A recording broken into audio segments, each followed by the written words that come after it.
तर मित्रांनो, घरोघरी मातीच्या चुली या मालिकेच्या 3 फेब्रुवारीच्या एपिसोडमध्ये छान ट्विस्ट बघायला मिळतोय. आणि ट्विस्ट असा असणार आहे की पोलीस ऐश्वर्याला बघतात आणि ओळखतात की ही सयाजीची मुलगी आहे. पोलीस बाजूला येतात आणि ऐश्वर्याच्या वडिलांना फोन लावतात. ऐश्वर्याचे वडील वैतागलेले असतात. त्यांना ऐश्वर्याची खूप काळजी वाटत असते आणि त्यात पोलिसाचा फोन.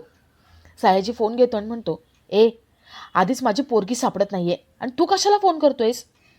इन्स्पेक्टर म्हणतात, मी त्यासाठीच फोन केला आहे, तुमच्या ऐश्वर्याची माहिती द्यायला. सयाजी विचारतो, म्हणजे तुला माहिती आहे माझी मुलगी कुठे?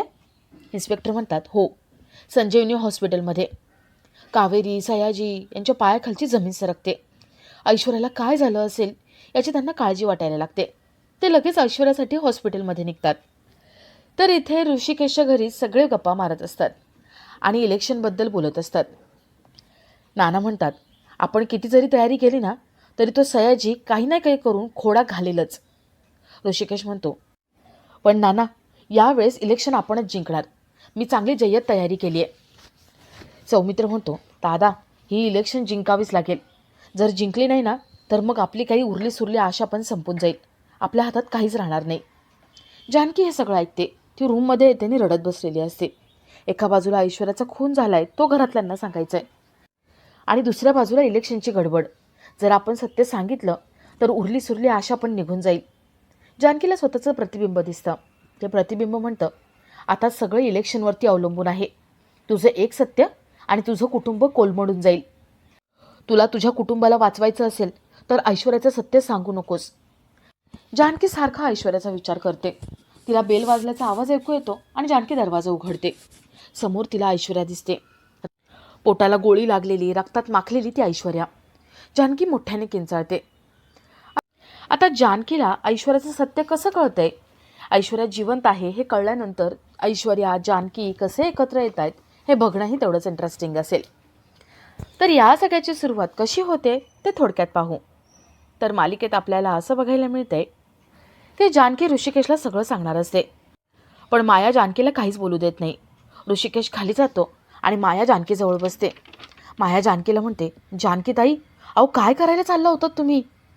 जानकी म्हणते, माया, तुला माहिती आहे ना, अगं का बोलू दिलं नाही मला? ऐश्वर्याचा खून केलाय मी. ऋषिकेशला सांगायला हवं.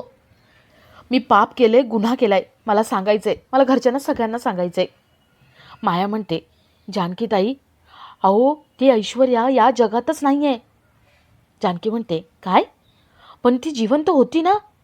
अगं मी जेव्हा बघितलं तेव्हा तिचा श्वास चालू होता. माया म्हणते, हो, तिचा श्वास तेव्हा चालू होता, पण ना मी तिला एका ठिकाणी टाकून आले. ती मरणाशी झुंज देत असेल, एव्हाना मेली पण असेल ती. जानकी म्हणते, अगं माया, काय केलंयस तू? अगं ती जिवंत होती ना, मेली नव्हती. तू तिला कुठे पण का टाकलंस? अगं तिच्यावर उपचार झाले असते, ती बरी झाली असती. तिला हॉस्पिटलमध्ये न्यायला हवं होतं. ती जिवंत असली असती ना. माया म्हणते, जानकी ताई, अहो ती जिवंत राहिली असती ना तर तुम्ही अडकला असतात. आधीच घरच्यांवर इतकी संकट आहेत आणि त्यात अजून भर पडली असती. जरा तुमच्या घरच्यांचा विचार करा. सगळे रस्त्यावर आले असते. तुमची आई, तुमचे सासू सासरे, सगळे घरदार, ओवी, सगळे रस्त्यावर. मग कुठे गेले असतात तुम्ही? आणि जानकी ताई, ऐश्वर्या चुकून मेली, खून चुकून झालाय. तुमचं काही इंटेन्शन नव्हतं खून करण्याचा. आणि तिच्या पुरावे वगैरे सगळे मी नष्ट केलेत. विल्हेवाट लावली तिच्या बॉडीची. आता काहीही तुमच्यावरती येणार नाही, त्यामुळे तुम्ही गप्प बसा. आणि तुम्ही असं समजा ना की या ऐश्वर्यासोबत हे असंच व्हायला हवं होतं. तिने तुम्हाला किती त्रास दिलाय. तिच्या कर्माची शिक्षा मिळाली असं समजा आणि सगळं विसरून जा. माया जानकीला समजावते आणि गप्प बसायला सांगते. तर इथे अवंतिका विचार करत असते. अवंतिका सौमित्राला म्हणते, सौमित्र, जानकी वहिनींना संशय होता मायावर, मग मायाला का घरात घेऊन आल्यात त्या? असं का वागतायत? तेवढ्यात तिथे ऋषिकेश येतो. ऋषिकेश म्हणतो, कारण मायाचे आई वडील त्या मास्कमॅनच्या तावडीत आहे. ऐश्वर्या आणि मास्कमॅन हे दोघं मिळालेले आहेत. त्यांनी मिळून मायाला हे सगळं करायला भाग पाडलं आणि म्हणून ती करत होती. सौमित्र म्हणतो, म्हणजे आता आपल्यासमोर एक अजून चॅलेंज, मायाच्या आई वडिलांना शोधून आणायचे. ऋषिकेश म्हणतो, हो, मास्कमॅन ऐश्वर्या हे असं का करतात ते सुद्धा शोधून काढायचे. त्यांचा मुखवटा जगासमोर आणायचे. तर इथे माया आपल्या रूममध्ये येते. माया मनात म्हणते, या जानकीला आता तरी मी गप्प केले, पण ती इमोशनल फूल आहे. कधी पण काहीही सांगून मोकळी होईल. नाही, तसं जर तिने केलंच तर तीच अडकेल या सगळ्यात. जानकी पुरती अडकलेली आहे. आता काय, तिच्याच गळ्याला फास लागेल. मी तर पकडली पण जाणार नाही. तेवढ्या तिथे सारंग येतो. सारंग मायाला प्रश्न विचारतो की माया, तुम्ही खरं ऐश्वर्याला जाऊन सांगितलं का दुसऱ्या कोणाला जाऊन सांगितलं तुम्ही? माया म्हणते, हे बघा सारंग, मी तुमच्यावरती विश्वास ठेवते, तसं तुम्ही का विश्वास ठेवत नाही? मी तुम्हाला आपलं मानते आणि तुम्ही परक करताय. मी सांगू का तुम्हाला तुम्ही काय केलं पाहिजे? हे असं दिवस रात्र लहान मुलीसोबत खेळण्यापेक्षा आहे ना, जरा घरातल्यांना या सगळ्या संकटातून कसं बाहेर काढता येईल, मास्कमॅनला कसं पकडता येईल ना, याचा जरा विचार करा आणि त्यासाठी एफर्ट्स घ्या.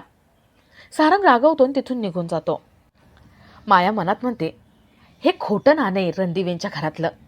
जाऊ दे, ऐश्वर्याचा जसा वापर करून घेतला तसा आता या खोट्या नाण्याचा सुद्धा वापर करून घेते आणि जानकीला पूर्ण अडकवते. तर इथे ऐश्वर्या तडफडत पडलेली असते. ती कशीबशी आपल्या पोटावर हात ठेवून उठते. ती रोडवर येते आणि एका गाडीवर हात मारून त्यांना मदत मागते. तो माणूस ऐश्वर्याला दवाखान्यात घेऊन जातो. तर इथे रणदिवेंच्या घरी सगळे जेवायला बसलेले असतात. सगळ्यांचा मायाच्या आई वडील, इलेक्शन, ऐश्वर्या यांचा विषय चालू असतो. जसा ऐश्वर्याचा विषय निघतो तशी जानकी गडबडते. जानकीच्या हातातला डाव खाली पडतो. जानकी काय वाढतीये, कसं वाढते याकडे तिचं अजिबात लक्ष नसतं. जानकी वरण खूप वाढून टाकते आणि भात डिशमध्ये वाढण्याऐवजी ती खाली टाकते. सगळ्यांना कळतं की काहीतरी गडबड नक्कीच आहे. मायाला वाटतं की जानकीशी बोलायला हवं.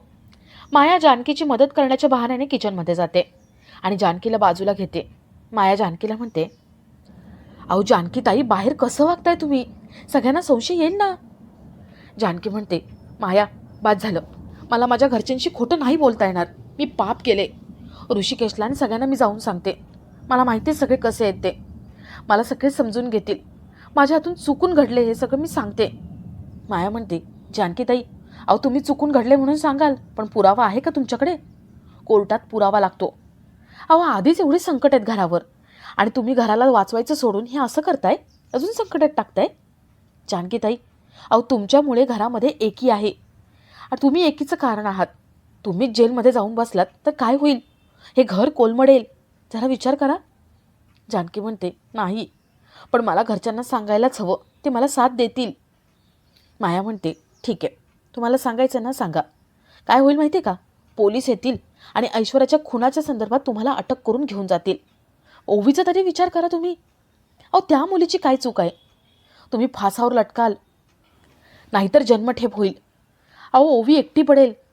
दुसऱ्यांचं काय हो, दुसरे कसे बसे सावरतील, पण ओवी, आई विना पोर वाढेल ती कशी जगेल? जरा विचार करा. जानकीला खूप रडू येतं आणि तेवढ्यात तिथे ओवी येते. जानकी ओवीचे खूप लाड करते.